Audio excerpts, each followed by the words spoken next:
Hello मेरे प्यारे बच्चों। इसके पहले हमने वैद्युत ध्रुव की अच्छी स्थिति में वैद्युत क्षेत्र की तीव्रता ज्ञात किया था और आज हम लोग वैद्युत क्षेत्र की निरक्षीय स्थिति में यानी अक्ष पर नहीं, निरक्ष पर यानी अक्ष से हटकर, या इस लाइन पर होता तो अक्ष पर होता, लेकिन इस लाइन से हट के बिंदु P है, इसलिए निरक्ष है। तो वैद्युत ध्रुव की निरक्षीय स्थिति में, या उसी को दूसरा नाम देते हैं अनुप्रस्थ, अनुप्रस्थ स्थिति में वैद्युत क्षेत्र की तीव्रता हमको ज्ञात करनी है। ध्यान देंगे, आज हम इस बात को, इस हेडिंग को आपको अच्छी तरह समझा देंगे, दिमाग में आपके डाल देंगे, क्यों हमारे साथ बने रहिएगा। हमको क्या करना है, हेडिंग क्या है हमारे पास, हमको क्या करना है, वैद्युत ध्रुव है और उसकी निरक्ष पर मैंने बताया कि वैद्युत ध्रुव AB है। इसकी लाइन पर सीधा होता तो इसकी अक्ष पर होता, लेकिन इसकी लाइन से हट करके ऊपर कोई बिंदु P है, इसलिए हम कहेंगे कि यह द्विध्रुव AB के निरक्ष पर बिंदु P है और इसी P पर हमको वैद्युत क्षेत्र की तीव्रता ज्ञात करनी है। तो माना हमने, माना AB एक वैद्युत ध्रुव है। AB क्या है देख रहे हैं आप, AB एक वैद्युत द्विध्रुव है जो प्लस Q तथा माइनस Q आवेशों से बना है। ये वैद्युत ध्रुव AB है जो प्लस Q और माइनस Q दो आवेशों से मिलकर बना है। क्योंकि वैद्युत ध्रुव की विशेषता होती है कि दोनों सिरों पर आवेश समान होंगे।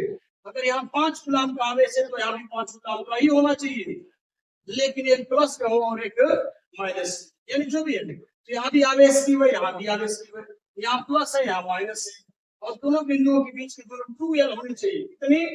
2L। तो यहाँ देखो यह दूरी L है, ये बिंदु BC है बीच में और ये भी L है, यानी A और B के बीच की दूरी कितनी है? 2L है। जबकि ACL है और CD क्या है? L। तो माना AB एक वैद्युत ध्रुव है जो प्लस Q तथा माइनस Q आवेशों से बना है। दोनों आवेशों के बीच की दूरी 2L है। दोनों आवेशों के बीच की दूरी कितनी है? 2L है, यहाँ से यहाँ लेंगे। यह द्विध्रुव के, ये द्विध्रुव परावैद्युतांक K वाले माध्यम में रखा है। ये द्विध्रुव AB है ना, द्विध्रुव AB यह K परावैद्युतांक वाले माध्यम में रखा है, या ऐसे माध्यम में रखा है जिसका परावैद्युतांक K है। माना द्विध्रुव AB के, द्विध्रुव कौन सा है? AB। बार बार आपसे कह रहा हूं, ध्यान देंगे इस बात को। द्विध्रुव AB के लंब आर्धक, लंब भी है, लंबार्धक कह रहा है, यानी लंब भी है और अर्धक भी है। देखिएगा ये जो लाइन आपको PC दिख रही है, C क्या है? AB का मध्य बिंदु है, और जो PC है वो इस AB बिंदु पर लंब भी है और इस रेखा को अर्धक भी करती है। अर्धक मतलब आधा आधा बढ़ती है, यानी ये जो PC बिंदु आपको दिख रहा है, PC रेखा जो आपको दिख रही है, यह लंबार्धक है किसका? द्विध्रुव AB का। द्विध्रुव AB पर PC क्या है? लंब भी है और अर्धक भी है, यानी PC AB को अर्धक करती है। दो समान भागों में बांट रही है, एक भाग L इधर है और एक भाग L इधर है। अब क्या है, माना द्विध्रुव AB के लंबार्धक पर, द्विध्रुव AB है और इसका यह PC क्या है? लंबार्धक है। लंबार्धक पर यानी निरक्ष पर, बता दिया ना कि AB द्विध्रुव की लाइन में सीधा कोई बिंदु है तो वो अक्ष पर है, इस लाइन से हट के है तो वो निरक्ष पर है। निरक्ष पर कितनी दूरी पर? निरक्ष पर मध्य बिंदु C है, इसकी कितनी दूरी पर? r दूरी पर कोई बिंदु P है, और इसी बिंदु P पर हमें वैद्युत क्षेत्र की तीव्रता का मान ज्ञात करना है। तीसरा हमने क्या देखा कि वैद्युत ध्रुव AB है, इसका मध्य बिंदु C है, और इस मध्य बिंदु C से r दूरी पर निरक्ष पर कोई बिंदु P है जिस पर हमको वैद्युत क्षेत्र की तीव्रता ज्ञात करनी है। अब ध्यान देंगे, ये बिंदु P पर जो द्विध्रुव AB के निरक्ष पर कोई बिंदु P है, उस पर तीव्रता हमको ज्ञात करनी है, और उस बिंदु P पर तीव्रता दो कारणों से आती है। पहला कारण क्या है? नंबर 1, यानी P पर तीव्रता दो कारणों से जाएगी। एक A पर स्थित प्लस Q आवेश के कारण तीव्रता जाएगी उस पर, और बी पर माइनस क्यू के कारण विद्युतता बिंदु पी पर जाएगी। यानी बिंदु पी पर ध्रुव ए बी के निरक्ष पर स्थित बिंदु पी पर वैद्युत क्षेत्र की तीव्रता दो कारणों से जाएगी, एक ए पर स्थित प्लस क्यू के कारण और एक बी पर स्थित माइनस क्यू के कारण, दो तीव्रताएं जाएगी। इसलिए हम नंबरिंग लिख दिया, बिंदु ए पर स्थित प्लस क्यू के कारण, बिंदु ए पर स्थित प्लस क्यू के कारण बिंदु बी पर तीव्रता E बराबर 1/4 पाई एप्सिलॉन 0 के होता है।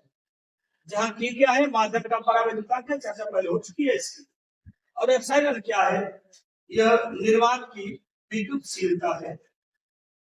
अब बात करेंगे E बराबर, यानी ए पर बिंदु ए पर स्थित प्लस क्यू के कारण बिंदु पी पर तीव्रता ई पर तीव्रता कौन सी, पी पर, कारण कि बिंदु ए पर स्थित प्लस क्यू के कारण बिंदु पी पर तीव्रता कौन सी होगी, ई ए। बिंदु पी पर तीव्रता कौन सी, ई ए। चूंकि यह आवेश ए पर है इसलिए तीव्रता क्या होगी, ई ए बराबर 1/4 पाई एप्सिलॉन 0 के इनटू आवेश, आवेश कितना था, क्यू है, तो क्यू बटा इस आवेश से बिंदु पी की दूरी, बिंदु पी की दूरी कितनी है, एपी, कितनी है, तो यह आवेश क्यू है और इस बिंदु से पी की दूरी कितनी है, एपी, एपी का स्क्वायर हो जाएगा। और इसकी दिशा भी आपको बता दी गई, ये जो वैद्युत क्षेत्र की बता ये उत्पन्न होगी तो उसकी दिशा किधर होगी, एपी की दिशा में होगी, यानी ए से लेकर किधर, पी की दिशा में होगी, या ये है। अब बात करते हैं हम लोग समकोण त्रिभुज, समकोण त्रिभुज, इसको समकोण त्रिभुज दिया गया पीसीए। तो समकोण त्रिभुज कौन सा है, पीसीए में समकोण का नाम हमने पढ़ा है, समकोण में जो सबसे बड़ी भुजा होती है वो कम हो जाती है, और जिस कोण की बात करते हैं उसके सामने की भुजा लंब हो जाती है, तो कोण यह है इसलिए यह लंब हो जाएगा। तो समकोण त्रिभुज में क्या होता है, कर्ण का वर्ग बराबर लंब का वर्ग धन आधार का वर्ग होता है। कर्ण क्या है हमारे पास, यह कर्ण पीसीए त्रिभुज के लिए यह एपी कर्ण हो जाएगा, एपी का वर्ग बराबर लंब, लंब कौन हो जाएगा, पीसी, क्योंकि जिस कोण की बात करोगे वही सामने खुद है, तो एक पीसी लंब हो जाएगा, पीसी का वर्ग प्लस आधार हो जाएगा एसी का वर्ग, एपी का स्क्वायर, यानी कर्ण का वर्ग हमको पता नहीं है, कर्ण का वर्ग एपी का स्क्वायर हो गया। पीसी कितना है, पीसी तक कितनी दूरी है, आर है, तो आर का स्क्वायर प्लस एसी कितना है, एल है, एल का स्क्वायर हो गया। अब देखो अतः अगर हम बात करें इस पर, ये एक कण आया कितना, तो कण अभी आपने निकाला है, कण आया कितना, ये कण आ रहा है, ये कण कितना है कि भाई ये आएगा करड़ी में R square plus L square, कितना आएगा, R square plus L square आ गया, दिख रहा है स्पष्ट, क्या आएगा भाई कौन है, R square plus L square आएगा। तो देखो आप, तो एपी का स्क्वायर है R square plus L square है, अगर हम एपी करेंगे तो वर्ग हटाएंगे, जब इसका वर्ग हटाएंगे तो सामने वाला कहाँ चला जाएगा, कर्ली में चला जाएगा, तो एपी का वर्ग है, एक जिसका वर्ग हटाएंगे तो सामने वाला कर्ली में चला जाएगा, तो एपी का मान कितना आएगा, R square plus L square आएगा। क्योंकि हमको एपी का स्क्वायर ही चाहिए इसलिए हमने यहाँ एपी नहीं निकाला, हमने डायरेक्ट एपी स्क्वायर रख दिया है, तो एपी स्क्वायर है। अब ध्यान देंगे ये जो हमको मिला ये बराबर, फिर ये बनाते हैं, अतः ये कितना हो जाएगा, तो 1/4 पाई एप्सिलॉन 0 के इनटू क्यू अपने जगह पर है, और एपी का स्क्वायर, ये एपी का मान इतना है, इसका स्क्वायर करोगे तो क्या हो जाएगा, जब इसका स्क्वायर करेंगे तो कभी फिर टूट जाएगा, तो कितना मिलेगा हमको, R square plus L square, यहाँ हम पीछे में नहीं कहेंगे, एपी का स्क्वायर बराबर आर का square plus L square, square है, अगर हम वर्ग इसका हटाएंगे तो एपी बराबर क्या हो जाएगा, सामने वाला कर्ली में चला जाएगा, तो एपी का मान कितना आएगा, कर्ली में R square plus L square. लेकिन यहाँ जो हमको मिला है स्क्वायर में करना है यहाँ, तो एपी का स्क्वायर करेंगे तो फिर एपी का स्क्वायर करेंगे तो यह कर्ली फिर टूट जाएगी और R square plus L square ही हम प्राप्त यह मान हमने यहाँ रख दिया। इस तरह से समीकरण लिखेंगे। अब बात करेंगे कि बिंदु बी है, यहाँ देखिएगा, बिंदु बी पर स्थित माइनस क्यू के कारण बिंदु बी पर तीव्रता। पहले क्या देखे हैं, ए पर स्थित प्लस क्यू के कारण बी पर तीव्रता। अब देख रहे हैं कि बी पर स्थित माइनस क्यू के कारण बी पर तीव्रता। तो देखिएगा, बिंदु बी पर स्थित माइनस क्यू के कारण बिंदु बी पर तीव्रता ईबी बराबर, फॉर्मूला वही है, 1/4 पाई एप्सिलॉन 0 के क्यू अपॉन पीबी। क्यू का मतलब आवेश और वह बी से पी की दूरी, तो क्या हो गई, पीबी। पीबी हो गई, लेकिन दिशा की हम बात कर रहे हैं, इसकी दिशा किधर आ गई, दिशा देखो, इसकी दिशा किधर आ रही है, इसकी दिशा ये जा रही है, ये ए से पी की ओर जा रही है, इसलिए क्वेश्चन में मैंने दिया था एपी की दिशा में, ये किधर जा रही है, ए से पी की ओर जा रही है, इसलिए एपी की दिशा कर दिया, इधर आ रही, वापस इधर आ रही है, माइनस वाली वापस उसी पर आ रही है, इसलिए क्या कहेंगे, पीबी की दिशा किधर कर देंगे, इसको पीबी की दिशा कर देंगे, पीबी की अब जान देंगे। ईबी बराबर 1/4 पाई एप्सिलॉन 0 के हो गया, क्यू हो गया, और त्रिभुज चित्र से आपको समझ में आ रहा है कि जब यह संपूर्ण हो गया तो अगर इसका R square plus N square आ रहा है तो इधर भी कितना आएगा, यह भी कर्ण कितना आएगा, कर्ण में R square plus N square ही आएगा, क्योंकि उसमें भी आधार एल है और उसमें लंब भी वही आ रहे हैं, तो जितना इधर कर्ण आएगा उतना ही इधर भी कर्ण आ जाएगा। इधर भी कर्ण क्या आएगा, कर्ण में R square plus N square. तो अगर पीबी का वर्ग करोगे तो वर्ग इसी का करोगे, वर्ग करोगे तो क्या हो जाएगा भाई, वर्ग करोगे आप तो फिर यह कर्ण टूट जाएगी और पीबी स्क्वायर का मान आपको क्या मिलेगा, R square plus L square ही प्राप्त होगा। उम्मीद करते हैं ये बात आपको समझ आ गई होगी। हेलो मेरे प्यारे बच्चों, उम्मीद करते हैं स्क्रीनशॉट ले लिए होंगे इसका। अब देखिए, यहाँ हमने समीकरण 1 में देखा था कि जितना ए का मान था वही ईबी का मान भी था, जितना ए का मान था उतना ही ईबी का मान था, तो दोनों मान आपस में बराबर है। यानी समीकरण 1 तथा 2 से स्पष्ट है कि ई ए और ई बी, जो बी वाले की तीव्रता है ई बी बराबर, दोनों का मान बराबर है। कितना आया था समीकरण 1 और 2 में, 1/4 pi epsilon 0 Q upon R square plus L square. यही मान ए का भी आया था और यही मान ई बी का भी। तो समीकरण 1 और 2 से पता है कि दोनों बराबर है, लेकिन इन दोनों की दिशाएं अलग अलग है। ई ए और ई बी दोनों परिमाण में बराबर है, मान में बराबर है, लेकिन दिशाएं इनकी अलग अलग है, भिन्न भिन्न है। अतः ई ए तथा ई बी को ए बी के लंबवत, ये जो ए बी आप देख रहे हो, ए बी का लंबवत यही हुआ ना, ए बी के लंबवत ये दो घटकों में तोड़ दिया जाए। ए बी के लंबवत क्या किया जाए, ए बी के लंबवत दो घटकों में तोड़ेंगे तो देखिएगा थोड़ा सा, यह ऊर्ध्व घटक जिसे आप कहते हो, ये दो घटक बनेंगे, इसको हम कहेंगे ई ए साइन थीटा, और यह बनेगा ई ए बी का हो जाएगा ना, ये नीचे आ रहा है ई बी साइन थीटा।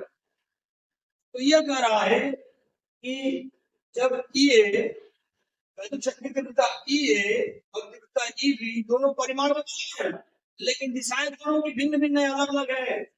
ई ए और ई बी दोनों परिमाण में बराबर है, लेकिन दिशाएं भिन्न है। अतः ई ए तथा ई बी को क्या करें, ए बी के लंबवत, ये जो ए बी है ना, इसी के लंबवत घटक या लंबवत कह लीजिए, लंबवत दो घटकों में तोड़ने पर, लंबवत क्या करते हैं, दो घटक में तोड़ दे, एक का साइन का हो जाएगा ऊर्ध्व वाला, और एक क्षैतिज का जो होता है वह काश का हो जाता है।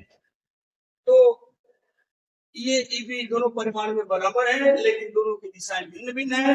अतः ई ए तथा ई बी को ध्रुव ए बी के लंबवत, ध्रुव ए बी के लंबवत दिख रहे लंबवत, लंबवत दो घटकों में तोड़ने पर, तो दो घटक कौन सा होगा, यह देख रहे हैं, यह ऊर्ध्व घटक साइन थीटा वाला होगा, तो ये साइन थीटा हो गया और नीचे आ रहा है वो क्या हो गया, ईबी साइन थीटा हो गया। अच्छा बात करेंगे इसके, ये करेंगे दो घटकों में तोड़ दिया तो द्विध्रुव ए बी के लंबवत घटक जो ये साइन थीटा है और ईबी साइन थीटा है, ये परस्पर निरस्त हो जाएंगे, यानी परस्पर कट जाएंगे। क्यों? क्योंकि ये दोनों एक दूसरे के, यानी ये साइन थीटा और ईबी साइन थीटा दोनों एक दूसरे के बराबर है तथा विपरीत है। तो ये साइन थीटा और ईबी साइन थीटा दोनों एक दूसरे के बराबर है और विपरीत है, इसलिए एक दूसरे से कट जाएंगे। यानी ऊर्ध्व घटक जो था ना साइन थीटा वाला खत्म हो जाएगा और बचेगा केवल सिर्फ cos। जब AB के अनुदिश, AB के अनुदिश मतलब AB आप देख रहे हो या AB है और ये भी आप देख रहे हो क्या है, ये अनुदिश। अनुदिश का मतलब होता है दिशा में, AB के अनुदिश AB इधर से इधर जा रही है, ये भी इधर से इधर जा रही है। तो AB के अनुदिश का मतलब क्या है, दिशा में घटक कौन कौन होगा, EA cos थीटा और EB cos। कौन कौन घटक होंगे, EA cos थीटा और EB sin थीटा। एक ही दिशा में होने की कारण बता दिया ना, इनकी दिशाएं भी देख रहे हैं ना, तो करेंगे इनकी दिशाएं, ये भी तो दे रहा है, ये EA और EB, EA cos थीटा और EB cos थीटा एक ही दिशा में होने के कारण, क्या क्या कारण है, एक ही दिशा में होने के कारण जुड़ जाएंगे। अब देखो ना, ये sine theta EB sine theta दोनों एक दूसरे के उल्टा है, इसलिए कट जाएंगे। और ये cos theta EB sine theta ये एक दूसरे के उल्टा नहीं है, बल्कि हम ये कह लें कि दोनों एक ही दिशा में होने के कारण आपस में जुड़ जाएंगे। आपस में क्या हो जाएंगे, जुड़ जाएंगे। अतः बिंदु P पर परिणामी तीव्रता E किसके बराबर हो जाएगी, EA cos theta plus EB cos theta के बराबर हो जाएगी। साइन की चर्चा हुई, यहाँ साइन की चर्चा इसलिए नहीं हुई कि साइन के जो ऊर्ध्व घटक हो रहे हैं ये एक दूसरे के बिल्कुल उल्टा है और बराबर है परिमाण में, इसलिए एक दूसरे से कट जाएंगे, केवल cos वाले घटक रह जाएंगे। तो P पर परिणामी तीव्रता हमको यही तो ज्ञात करना था, P पर परिणामी तीव्रता E बराबर क्या हो जाएगा, EA cos theta plus EB sin EB cos, यानी E पर जो तीव्रता देख रहे हो वो क्या हो जाएगी, EA cos theta plus EB cos theta हो जाएगी। तो परिणामी तीव्रता E बराबर EA cos theta plus EA cos theta, क्योंकि EB को भी E और EB आपस में कैसे बराबर बताया गया है आपको समीकरण 1 और 2 में, तो ये तो है ही, EB को भी क्या मान लिया, ये मान लिया, क्योंकि दोनों आपस में समीकरण बिंदुओं से बराबर है। तो यह क्या हो गया, यह भी EA cos थीटा, EB को भी हमने EA कह दिया, EA cos थीटा, तो EA cos थीटा क्या बार हो गया 2 बार, तो यहाँ हमने लिख दिया E बराबर 2 और EA का मान आपको इतना मिला हुआ है, यह रख दिया। अब cos थीटा है, बताएं कि जिस कोण की आप बात करते हो उस कोण के सामने की भुजा को लंब कहते हैं, तो नीचे वाला क्या हो जाएगा, ये आधार हो जाएगा। और cos बराबर होता है कि आधार बटा कोण, ये कोण आपका है सामने की भुजा लंब हो जाएगी, ये आधार हो जाएगा। और cos बराबर होता है आधार बटा कोण, तो आधार हो जाएगा L और कोण हो जाएगा कोण में R square plus L square. यही cos थीटा का मान हमने यहाँ रख दिया है, cos थीटा बराबर हो जाएगा L under root R square plus L square.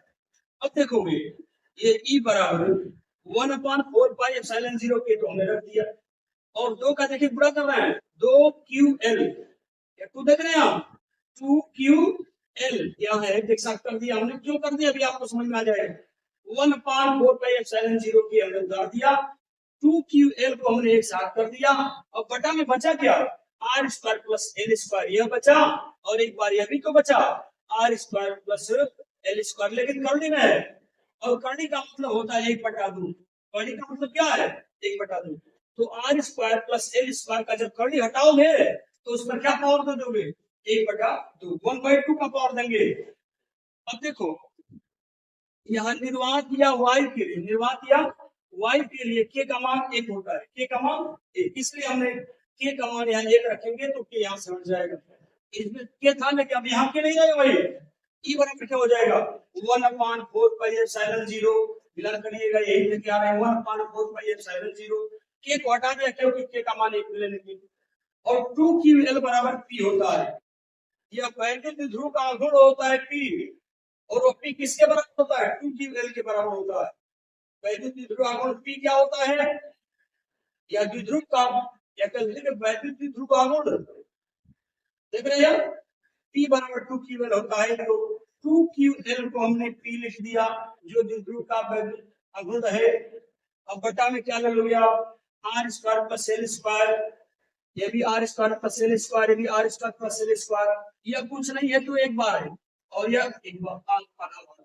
ये कितने बार है कुछ नहीं लिखा तो एक बार है और ये आधा बार है तो इसलिए हमने यहाँ लिख दिया 1 प्लस हाफ, यानी यह r square plus l square के बार है एक बार है, यह r square plus l square के बार है हाफ बार है। तो इसलिए हमने r square plus l square को एक ही बार लिखा और घातों को जोड़ दिया। इसकी घात 1 है और इसकी घात 1/2, इसलिए दोनों को जोड़ दिया जाते e बराबर 1/4 पाई एप्सिलॉन 0 हो गया। p अपने जगह पर है, r square plus l square अपने जगह पर है, एक में आधा को जोड़ दिया 1 प्लस 1/2 करोगे आप तो 3/2 आएगा। अब देखो यदि l का मान बहुत बताते कि यहाँ बहुत छोटा है, l जो देख रहे हो ध्रुव का जो आधा वाला लंबाई है l ये बहुत छोटी होती है r की तुलना में, कारण कि यदि l का मान बहुत छोटा हो जाए r से l को 0 मान लेंगे, l को क्या मान लेंगे 0 मान लेंगे तो ये हो जाएगा p और r square plus l square. और ये l जो आप देख रहे हो ये को क्या करना है नगण्य मानना, इसको नगण्य मानना इसलिए l को छोड़ दिया। देखो e बराबर 1/4 पाई एप्सिलॉन 0 p हो गया, r स्क्वायर को हमने उतारा, l का मान 0 शो कर दिया यहाँ इसलिए l हटा दिया, r स्क्वायर से हुआ और यह 3/2 हो जाएगा। 2 से 2 को यही काट देंगे। e बराबर 1/4 पाई एप्सिलॉन 0 p अपान r क्यूब, 2 से 2 यही कट गया भाई, कैंसिल हो गया, 3 बचेगा r पावर 3। इस तरह से हमको वैद्युत ध्रुव की निरक्षीय अवस्था में किसी बिंदु पर वैद्युत क्षेत्र की प्राप्त हो गई। उम्मीद करते हैं आपको समझ में जरूर आ रही होगी बात।